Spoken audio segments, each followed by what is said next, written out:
fishing. People, when you're in the mood, let's go fishing. Well, it's just me and you. Head on down to the fishing hole. Grab your hat, get your pole. Let's go fishing when you're in the mood. Canadian Sport Fishing, brought to you in part by Ford Trucks, built Ford tough. Lucky Strike, producers of quality fishing tackle and landing nets since 1929. Rapala, premium fishing gear crafted from experience. Canadian Power and Sail Squadrons, volunteers teaching safe boating. Let's go fishing whenever you're in the mood. Let's go fishing, baby, it's just me and you. Head on down to the fishing hole. You wanna grab your hat, man, and get your pole. Let's go fishing when you're in the mood. The scenery up here in the Northwest Territories is breathtaking. We're just going to be walking down this river and casting wherever we see a run. I mean, I put my first drift through this chute just above the rapids here. I've got a nice sized fish on. And because I'm high up, I can actually watch the fish in the water, and it looks beautiful. It's like wherever you drop your fly in, you've got a nice grayling. This is truly a fly fisherman's paradise. See, the quality of these grayling is excellent. Very good sized fish. Just slipped them into the net. I'm going to turn this guy so you can see them, how brilliant they are. And they are tough to handle because they're so spunky. So let me just get them around. I'm going to try to hold them in the net as I take that fly.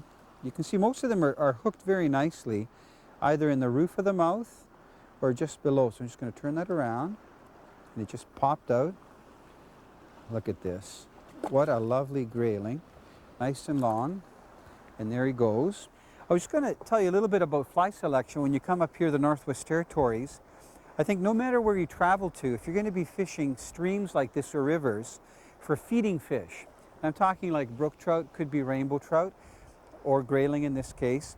If you have a good assortment of wet flies and dry flies, you can't go wrong. Most of the patterns I take with me are very natural, so I stay away from like the attractor patterns that you'd use for steelhead or for salmon. So you can see here, there's a leech with a marabou tail, and then these flies are predominantly dark, so they're almost like gnats or very general wet flies. And then of course there's a nice selection of muddlers in all different shades. Some of them are darker, like these here, some lighter, and some are sculpin patterns. I'll just pull this one up a little bit. You see he's got a bigger head and little fins on the side, and there's one with a little bit of a yellow head. So if you have a good combination of flies like this, you don't need a big box. I have another one here. It's the same size Plano box, and they're ideal when you don't want to pack a lot of gear. And same thing here. You can see that I've got a larger eel pattern or leech pattern with the bead chain eyes, another muddler there. And all of the colors, if you look at these two boxes, are very natural. So they represent some of the general flies that you're going to run into when you fish these river systems. You know, you don't need a lot of stuff as long as you have the right flies and you have a 6 or 7 weight rod. It's ideal for medium-sized rivers like this and for catching fish, even larger fish like lake trout that are in here and even northern pike. We're just going to keep working this water. I'm going to see if there's one more fish out there in that run. Even though you could stick it in one pool all day, it's kind of nice to have this variety. Oh, there's a fish. Got off. Let's see if I can get another one to pick it up on that edge of the current. Guess what? This is so beautiful. This is a great place for Mike because he just started to fly fish and he has been hooking one fish after another.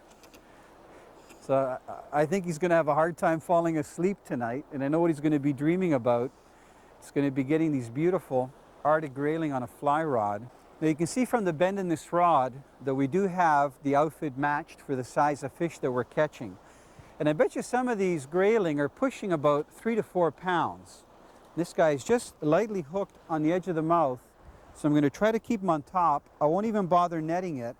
When I get it close, I'm going to try getting my hemostat right on the fly. He just saw me, so he zipped back out. So I got to just pick up on the fly line a little bit. This is a good technique if you're getting a lot of fish and you don't really want to handle them because you're not taking photos, try to keep the fish on the surface. Like I have it here. And with my left hand, my rod hand, I'm trying to guide it in. I hold on to the fly, and just the weight of the fish normally makes it fall off, just like that. So that fish is released. Haven't even handled it. I'm going to check my fly to make sure it's okay in the leader, because a lot of times, just from the stress of fighting the fish, your leader can get damaged. And from hitting the rocks too, you can see the size of the rocks that are here in the river. They are pretty jagged, so you have to be careful. So a good way to find out where the fish are is always try the current breaks. You can see the main current is right in front of me here. And in this case, I'm just making a short cast to the other side of the middle, because that's really where the current is breaking. And there's a nice grayling. He was right on the break. Being able to read the water like this is really important, because these grayling will be laying in what we call feeding lanes. And they're usually where there's a mix of water, a transition. So from this fast current, where you get that lighter current and almost that kind of syrupy water on the surface, those are the key areas to find fish. At the tail out of a pool, and also where Mike is down there, he's actually fishing the main rapids. That's where you usually have some of the most feeding activity, because the grayling are trying to intercept, be the first ones to grab that food that's coming down. Now you'll also notice that both Mike and I are wearing the Stearns floater vests and the fly vest. They're really smart, because we are up here, we're kind of isolated. We got dropped off by the float plane, and it's going to be back probably in an hour or two, just after we have shore lunch. And if anything were to happen, we really don't have help nearby. So we're kind of on our own here. It pays off to use common sense. And I'm going to try to just hold this fly. These fish fight so hard. And see if that fly pops out. Come on. There. And there goes the grayling. Beautiful fish. Now I'm going to keep walking down, because I could spend all day here getting these fish. While I walk, I'm going to just make a cast and leave it out there in case the grayling wants to pick it up, because it's been known to happen. I threw by this one great big boulder out there, and I let her float into it, and I seen a little one come up for it. He missed it, so I threw again, let her float back again, and he came up again, and I seen something come out from the boulder right next to it and just missed the fish. And so I tried it again, and another little fish came from another area, and then I seen him again. He actually grabbed, the little fish grabbed my hook, and he actually grabbed onto him. He didn't seem too interested in a little tiny fly, so I had one pike fly with me. And so I tied on a great big muddler, and my dad looked at me like I was crazy tying on a 4-inch fly, but I told him I'd explain later. So I went back to the spot, threw it again, let it go right to the close to the bottom, and then stripped it really fast. And 2 of them came out. And actually the bigger one grabbed it, took her, and took me down the creek for a while. I went down, followed him for a bit, and landed him in my little trout net, and that's my story. You know, at different times of the year, you can have bad weather move in really quickly, especially if you're fishing or out boating in the spring and the fall. That's when we have a lot of weather changes. A really smart thing to do is to listen to a marine radio or even the weather forecast before you go out. If they're calling for a small craft warning, that means that the winds are expected to be sustained from 20 to 33 knots. So this is very important, because that means it's going to get choppy. If instead you hear of gale force winds, a gale moving in, that means that the winds are going to be 34 to 47 knots, and it can get really rough and dangerous. Now those are just a couple of terms that are important to know if you're a boater or a fisherman and you're out on the water with a motorized water vehicle or even a pleasure craft.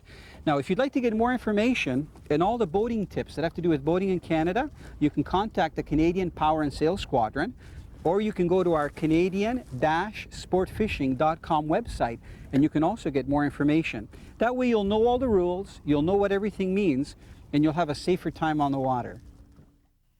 Arctic grayling are a novelty among anglers. First of all, they're only native to some of the most northerly lakes and rivers in North America. And secondly, they have a peculiar dorsal fin that looks more like a wing or a fan. Arctic grayling are also beautifully colored in shades of gray, blue, neon spots, and brilliant brown markings. The Selkie River is one of the many Arctic Grayling rivers, which Plumbers provides a daily fly-out service to. Anglers can use light spinning gear or fly gear, and they can fish the lake shorelines or the main river to catch trophy-size Arctic Grayling.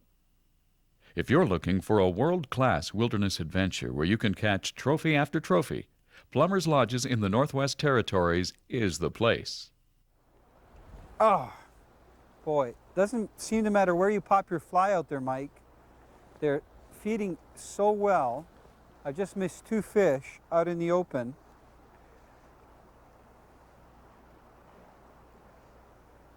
This is wonderful.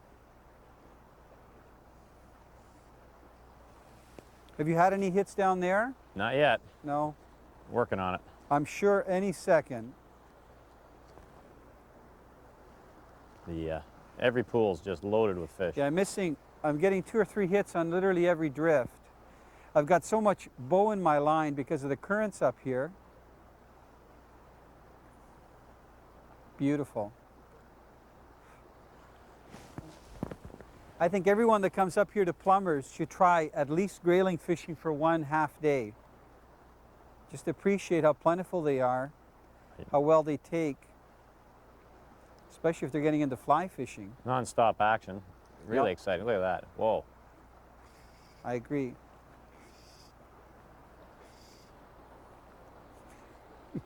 It's nice to feel that bend in the rod, eh? Now you've got a streamer on? I have a little muddler. That's one of my favorite flies for up here because it can look, if the muddler is small enough, it almost looks like a caddis on the surface. And for some of the larger grayling, I think they do like some of the larger flies because at any one time it can be a mix of things happening when it comes to hatches.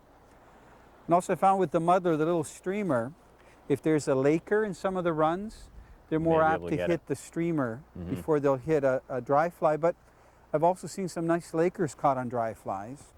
I love the serenity here, Mike.